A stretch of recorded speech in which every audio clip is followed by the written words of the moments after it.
Hey everyone, and welcome back to The Explainer. Today, we're doing something a little bit different. We're going to take a highly structured, concentric look at some absolutely critical breaking global events. Think of it kind of like dropping a stone in a pond. We'll start right at that tense, highly specific focal point on the map, and then we'll literally just expand our view outward, step by step, to see how that single event sends ripples all across the globe. Let's jump right in. So, what exactly happens when a massive 50-boat aid flotilla comes face-to-face with a military blockade out on the open water? Well, this isn't some hypothetical scenario. This is the very real, immediate situation unfolding right now, and it's our drop zone for today's explainer.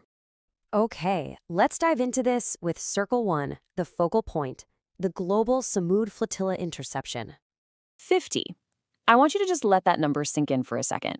That is the sheer scale of this maritime event. We aren't just talking about a single rogue ship or a tiny convoy here. More than 50 individual boats were involved in this flotilla. Organizing, launching, and coordinating a fleet of that massive size, that takes an unbelievable amount of effort, and it really underscores the true magnitude of the standoff we're looking at today. So how did we get here? Well, this huge effort kicked off last week when the fleet officially departed from Turkey. But then, on May 18th, 2026, things escalated dramatically. Reports confirmed that Israeli forces actually intercepted and boarded these vessels near Cyprus. And in the immediate aftermath of that, abducted activists somehow managed to broadcast these pre-recorded SOS messages for help out to the world. Now, the organizers stated their mission very, very clearly. They wanted to break what they describe as Israel's illegal blockade of the besieged Gaza Strip. Straight from the source, that is the direct, explicitly stated objective driving this entire maritime operation. All right, pulling our focus back a bit from the water, we move to Circle 2, the regional conflict. Updates from Gaza and the West Bank. 60%. According to statements coming directly from Israeli Prime Minister Benjamin Netanyahu, that's exactly how much of Gaza Israel currently controls. And guys, that number is absolutely crucial because it defines the intense operational and physical reality on the ground. Any incoming aid, or really any diplomatic effort at all, this is the reality they are dealing with right now. It's hard to believe, but we're now officially 6 months into what is diplomatically categorized as a ceasefire in Gaza. But I want to contrast that kind of high-level political terminology with the emotional realities actually happening on the ground. Recent Mother's Day observances there were marked heavily by tears and grief. And honestly, it just clearly illustrates this profound gap between political timelines and the actual lived experiences of the population. Now, as we continue mapping out this regional impact, we really have to look beyond just Gaza, because over in the occupied West Bank, tensions are incredibly volatile.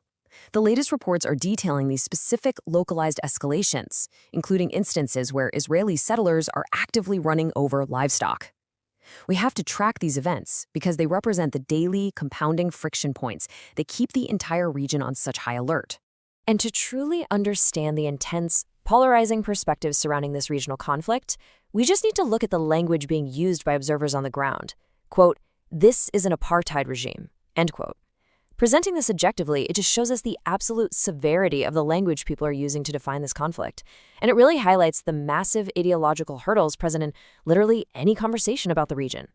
And this brilliantly illustrates how regional issues create global shockwaves, which brings us to Circle 3, the geopolitical ripple, shifting to broader global tensions.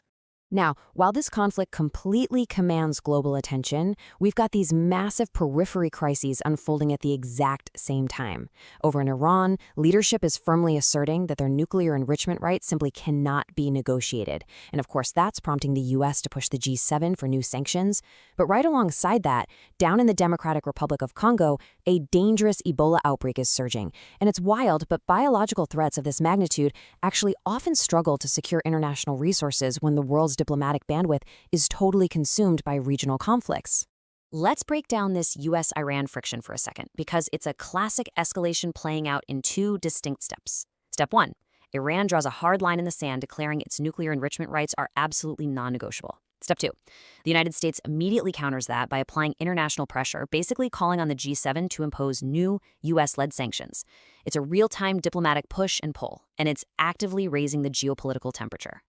Now, shifting gears for a moment, while political standoffs and military blockades so easily dominate our headlines, we really must acknowledge the serious global health developments happening right now.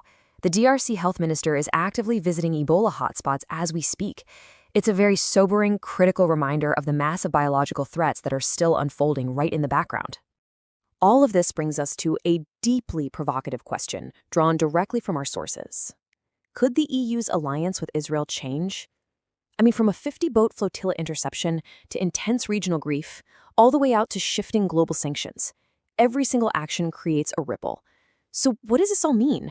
How will today's events alter the long-term diplomatic fallout and the international alliances of tomorrow? It's definitely something to think about. Thank you so much for joining me for this explainer, and as always, keep questioning the world around you.